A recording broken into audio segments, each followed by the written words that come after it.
பாட் two plates நேயர்களுக்கு வணக்கம்.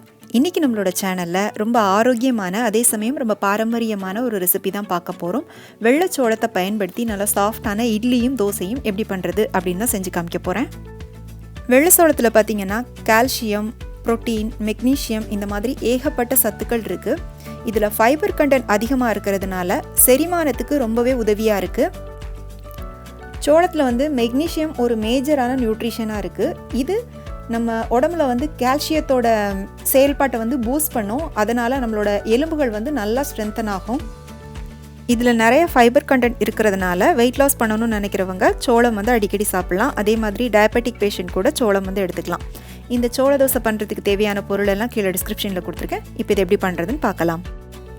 இந்த மெஷர்மெண்ட் கப்பில் தான் இன்றைக்கி சோளம், இட்லி அரிசி, உளுந்து எல்லாமே நான் அளந்திருக்கேன்.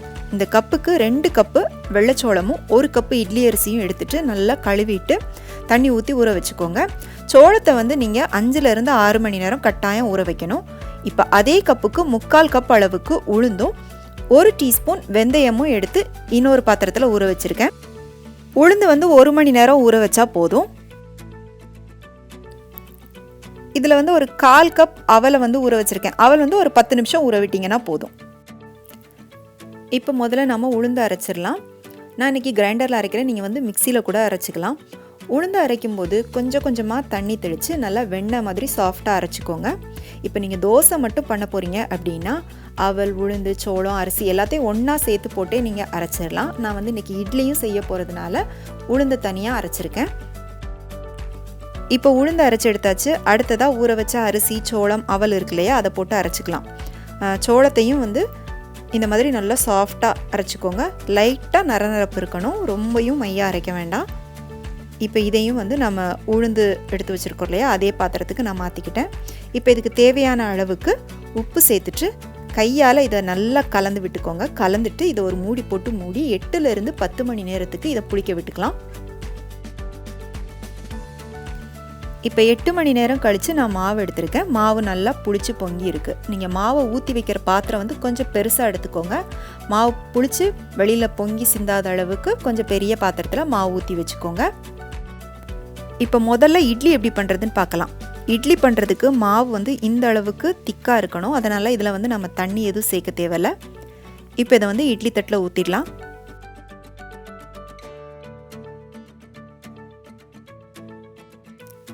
இப்போ இட்லி தட்டில் மாவு ஊற்றியாச்சு. இதை இட்லி பாத்திரத்தில் வச்சு மூடி போட்டு மூடி ஆவியில் வேக விட்டுக்கலாம். ஒரு 6லேருந்து 7 நிமிஷம் வேக விட்டிங்கன்னா போதும். நான் இட்லி தட்டில் துணி போட்டு தான் வேக வைப்பேன். இப்போ பாருங்கள், இட்லி ரெடி ஆயிடுச்சு.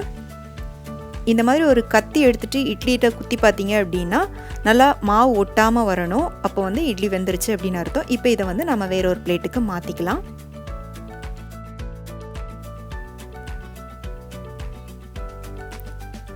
இப்போ இது மேலே லைட்டாக தண்ணி தெளிச்சுட்டு இதை ஒரு 2 நிமிஷம் ஆற விட்டுட்டு அதுக்கப்புறமா இந்த துணியை எடுத்தீங்க அப்படின்னா அழகாக இட்லியெல்லாம் அந்த துணியில் ஒட்டாமல் பிரிஞ்சு வரும்.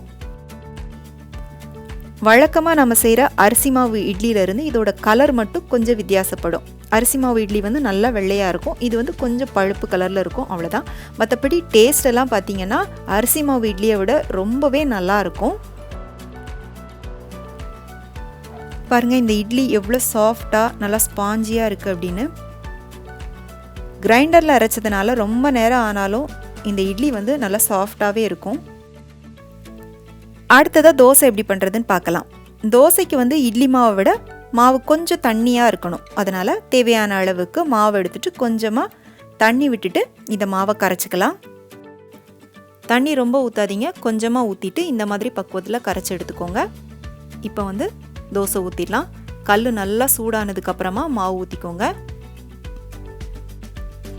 நல்லா மெல்லிசாக தேய்ச்சிட்டு நல்லா கிறிஸ்பியான தோசையாகவும் சுட்டுக்கலாம். இல்லை உங்களுக்கு சாஃப்டாக நல்லா மெத்தான தோசை பிடிக்கும் அப்படின்னா அப்படியும் நீங்கள் பண்ணிக்கலாம்.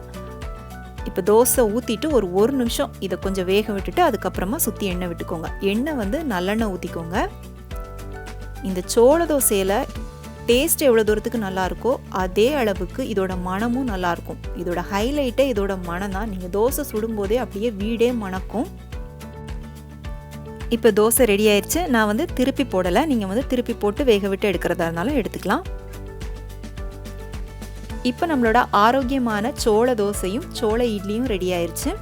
ஃப்ரெண்ட்ஸ், இது நம்மளோட கிவ்அவேக்கான 2வது வீடியோ. அதனால் நீங்கள் இன்னும் சேனலை சப்ஸ்கிரைப் பண்ணலை அப்படின்னா சப்ஸ்கிரைப் பண்ணி வச்சுக்கோங்க. உங்கள் ஃப்ரெண்ட்ஸ் அண்ட் ஃபேமிலிக்கு இந்த வீடியோவை ஷேர் பண்ணுங்கள், லைக் பண்ணுங்கள். இந்த ரெசிபி பற்றி உங்களுடைய கருத்துக்களை மறக்காமல் எனக்கு கீழே கமெண்ட் செக்ஷனில் சொல்லுங்கள். மீண்டும் வேறொரு ரெசிபியோடு சந்திக்கிறேன். நன்றி, வணக்கம்.